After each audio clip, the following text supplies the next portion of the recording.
Hey everyone, welcome to On the Market. I'm your host, Dave Meyer, and today we've got an excellent episode for you. We have Daryl Fairweather, who is the chief economist from Redfin, joining us today to talk about a wide variety of topics about the housing market and where she thinks things are going over the next year or so. Before we get into the interview, I want to share some really pretty exciting news that we have for you. At BiggerPockets, we are launching a brand new membership that is designed to give you all of our premium audio content in the best possible format. So what that looks like is you can listen to podcasts, obviously like this one, but all the other BiggerPockets podcasts as well, completely ad-free.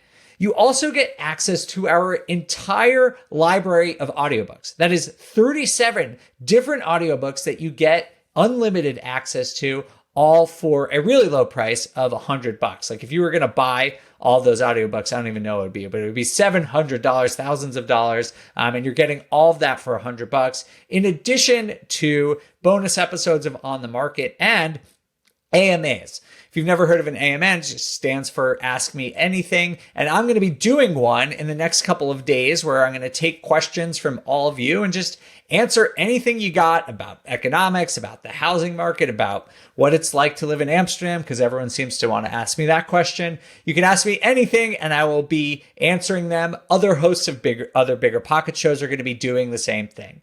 So if you're interested in getting all of this premium audio content for just $100, you can sign up today by going to biggerpockets.com/playlist. That's biggerpockets.com/playlist. Make sure to check it out.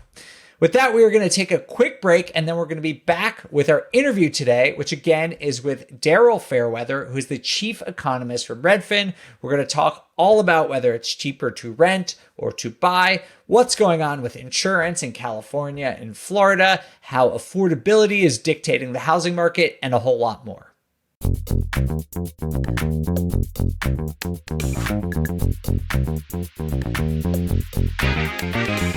Daryl Fairweather, welcome to On the Market. Thanks for being here. Happy to be here. Well, I have been following your work at Redfin for quite a long time, but for anyone who's not familiar with us, can you give us a brief introduction? I'm the chief economist at Redfin. I study the housing market along with a team of other economists. We look at things like why are home prices the way they are, why are home sales the way they are, what can customers know to make a more informed decision.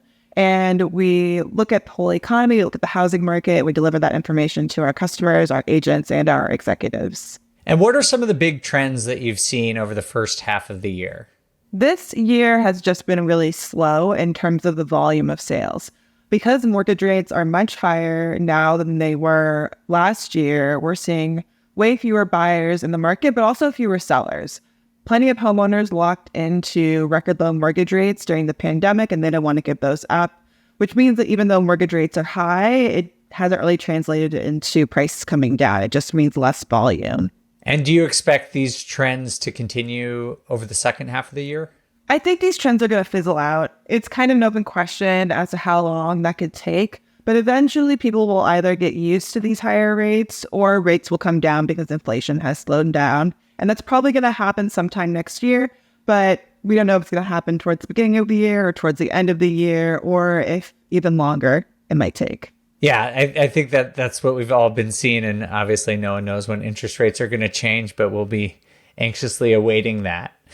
You and your team recently released some information that I wanted to talk about, which is that in the US right now, there are actually only 4 major US metro areas where it is cheaper to buy a home than rent. Can you tell us just a little bit about that research and the methodology behind it? We looked at how much it costs right now to rent a particular home versus owning it. We looked at what the monthly mortgage payment would be and compared that to the monthly rent. And usually it's actually a bit of a better deal to get a mortgage than to pay rent. But right now it's actually cheaper to rent, and that's because of how high mortgage rates are. In places like the Bay Area, that difference is really extreme because the housing market is so expensive and those high mortgage rates really add up to a lot more money, like thousands of dollars more a month. But then in a place like Detroit, we actually have the opposite phenomenon, and that's really particular to the economics of Detroit and how there are many more renters than there are home buyers because of the demographics and wealthier people having left the city for decades. So it's pretty unusual that Detroit, even with these higher mortgage rates, it's still more expensive to rent. So even during, I would guess I would say lower interest rate periods like we've had over the last decade or so, it's still normal for some markets to be better to rent than to buy. Is that right? Yeah, I mean, usually there's more of a mix where, some markets are going to be better for renting, and that can have to do with just the property taxes in that area or the demographics of the area, the incomes in that area. But usually we don't see this extreme where almost every single market, it's better to rent. And are you seeing any different dynamics in buyer or seller behavior in those markets? Well, it's why people are just backing off the housing market entirely. It makes sense for buyers that they're backing off because it's just all this extra money they have to pay in interest when interest rates are so high. It's a little bit, stranger that prices haven't come down because of all these buyers backing off. You would think sellers would have to lower their price, but homeowners are instead just choosing not to list. They're not accepting lower prices than what is on the market. And just for the record, the other three metro areas other than Detroit are also Philadelphia, Cleveland, and Houston. You mentioned that people are backing out of the housing market. Do you think it's because people understand this dynamic and are actually doing this equation, or is it more that just the whiplash of higher interest rates has people afraid of a crash? Or do you have any insight into what's driving that behavior? Oh, I think it's the affordability that is driving buyer behavior. When they go and they talk to a lender and they realize that what they were quoted last year is not what they're getting quoted this year, they can't afford as much. And maybe there aren't any homes on the market at all that meet the criteria that are within their budget. So they go to the rental market instead. With homeowners, I think they're just comfortable. I don't know if they're really paying attention. Maybe if they were thinking about selling to buy again, they've realized that doing that would put them in a much worse financial situation because they're going to have to pay way more interest. But I think most of them are just not really paying attention because maybe they bought recently or they're not planning on moving. Do you think that pullback for buyer demand will impact rents and the price of rent over time? If interest rates remain high or even go up, then I would think that more demand would go to the rental market and that would push up rents eventually. Rents are the same as they were last year when it comes to asking rents, and the Fed is starting to see a slowdown in rental inflation too. I don't think that it would happen overnight. I don't think that most people would see an increase in their rent in the near term, but I do anticipate that it will happen, say, in the next 3 years. So, yeah, what I was curious about is because it's so much cheaper to rent than to buy a home in the vast majority of markets right now, if there was any risk of that shifting, because we are seeing, it seems now to be a very modest correction in prices. I think, according to your research, it's like 1% now. That intuition is correct, but there are other forces at play. One is that high inflation means that people have less money left over to spend on their rent. During the pandemic, we saw a lot of household formation, people moving out of roommate situations and getting an apartment of their own for the first time or wanting more space. And that was contributing to the run-up in rents. And now we're seeing kind of a reversal of that, like people, tightening their waist belts and getting roommates or not getting a bigger apartment or not a spacious one. So that's working against rising rents. The another thing that's working against rising rents is that a lot of homeowners who want to move and want to keep their mortgage rate are deciding to rent out their old home instead of selling it. So then there's some inventory that switches over from the for sale market into the rental market. Got it. Okay. So, I mean, it doesn't sound like affordability is going to improve in either the rental or housing market anytime soon in your mind. No, and I think the best we can hope for is that affordability doesn't get considerably worse. I worry that, once the economic weirdness that we're experiencing right now is behind us and people come back to the housing market, that could lead to another wrath in home prices and rents. I know that Redfin has some data about buyer demand, which is always, from our perspective, a little bit harder to find. So I'm curious if you have any thoughts on, just how much demand has dropped off. And to your previous point, if rates come down, how much sort of demand is sitting on the sideline and waiting for, as you put it, the economic weirdness to work itself out? Yeah, so home sales are down about 15%, I think a little over 15%. And that is really just a reflection of there being fewer buyers on the market. We've also seen a decline in new listings. So part of it is that buyers are just don't like what's on the market. We do see a little bit of a bump in demand every time mortgage rates come down. So I think a big story is still affordability, that people would be buying if they could afford it. Yeah, that definitely seems to be the most prevalent storyline that we are hearing here. I mean, you're talking about economic weirdness, and you mentioned that rates may come down as inflation starts to come down. Have you done any modeling or thoughts on where mortgage rates might come down to and settle in the long run? It's really hard to model mortgage rates. It's not like historical data can predict future interest rates, but I have seen forecasts in the range of 5% to 5.5%. I think the Redfin economics team is more in the 5.5% range for the average for next year.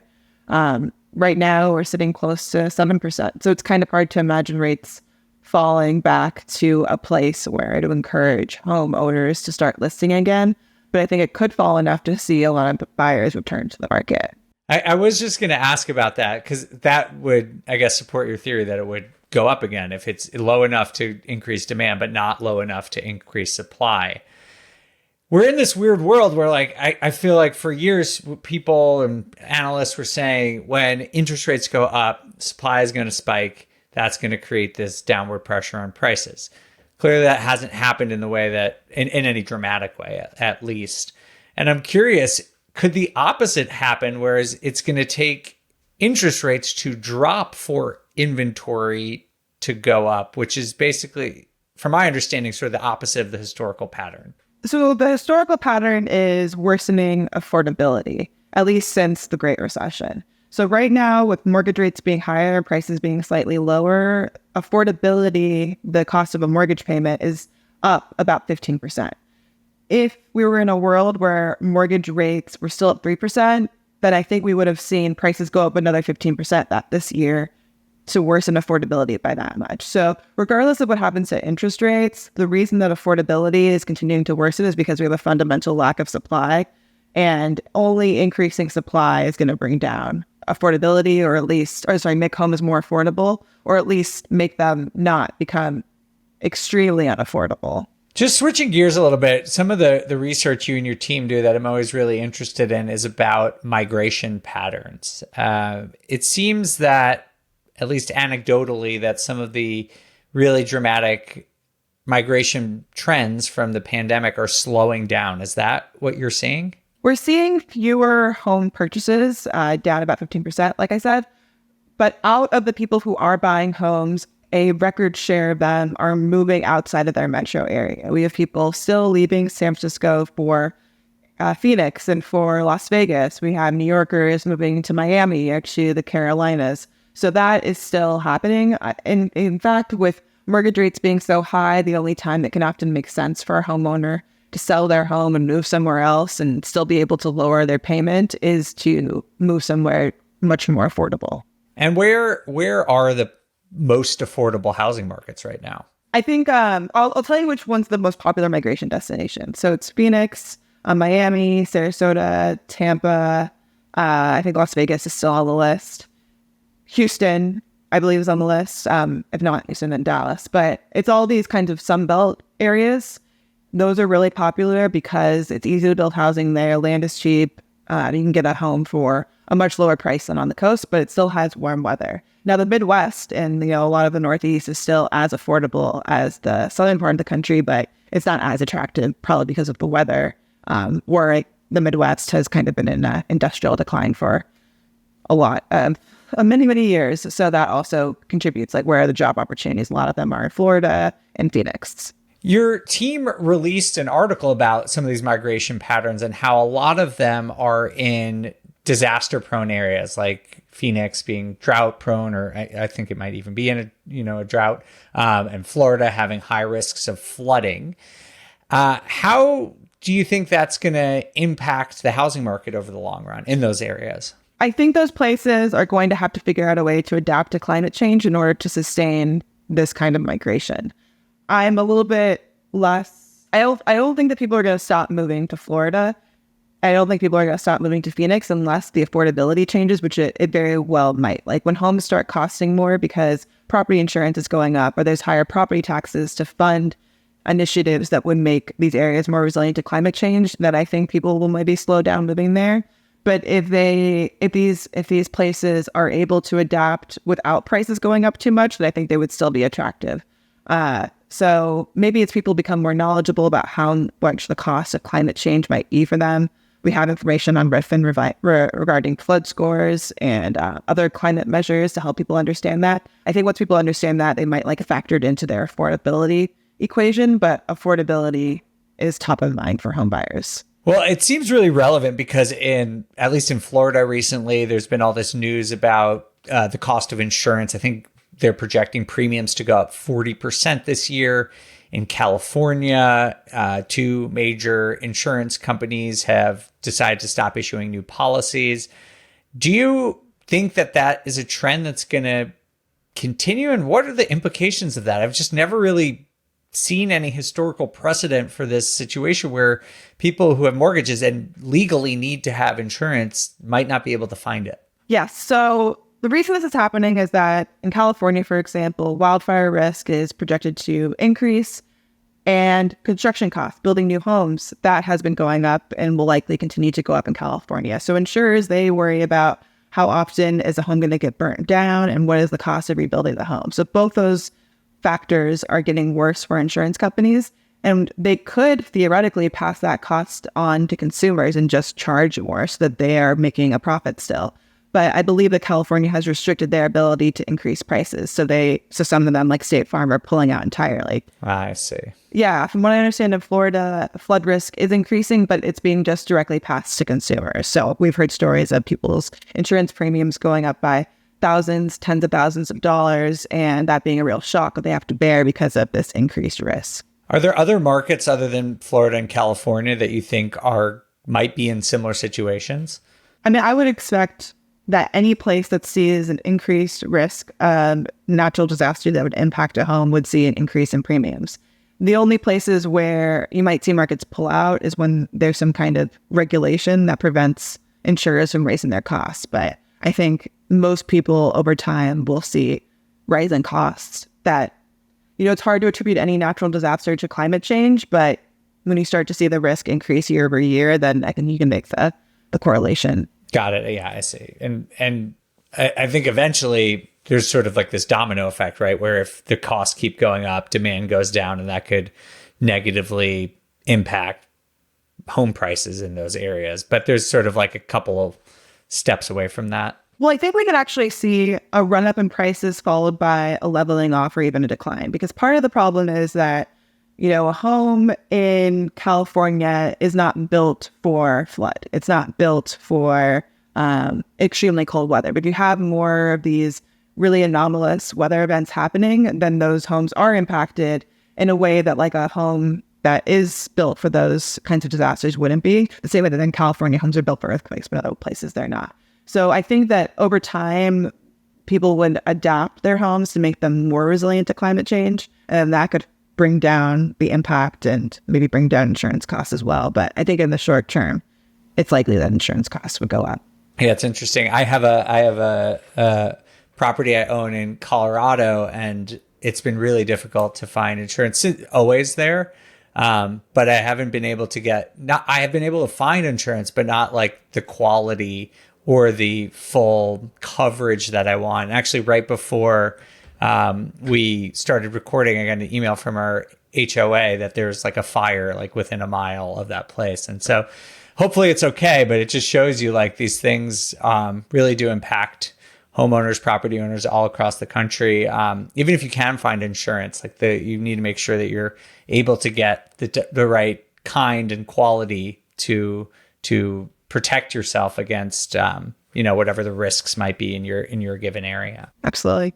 Is there anything else you think our audience of real estate investors and just people curious about economics should know about your work at Redfin?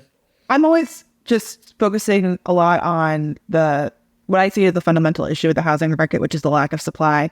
There's been a lot of legislation that's more pro-housing development in places like California, Montana, Florida, all around the country. So I think that's something definitely to pay attention to. For real estate investors in particular, it creates more opportunities. Like there aren't enough homes for sale for anybody, but it also could impact price appreciation. So that's something to pay attention to. Yeah, I feel like most investors understand that the lack of supply is a big problem, and it's creating, there are obviously short-term benefits to short supply for real estate investors, but I think most people believe that like a healthier, more functioning housing market is actually in everyone's best interest, or at least that's what I think. So hopefully there is more supply coming online. All right, Daryl, thank you so much for joining us. If people want to track your work or the work of your team, where should they do that?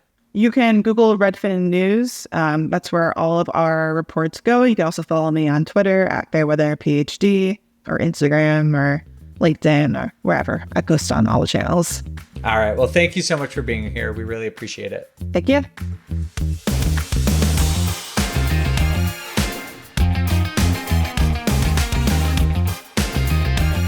Another big thanks to Daryl for joining us. I thought that was a really fascinating episode. Daryl and her team, if you guys don't follow Redfin's research, I highly recommend it. They are constantly putting out original research about the housing market, about rents, about all the things that we talked about today. I found it just super interesting to hear how much cheaper it is to rent than to buy right now. I mean, I've like sort of known that anecdotally, but when you hear those stats that there are only 4 metro areas in the US where it's cheaper to buy than to rent, it's pretty startling.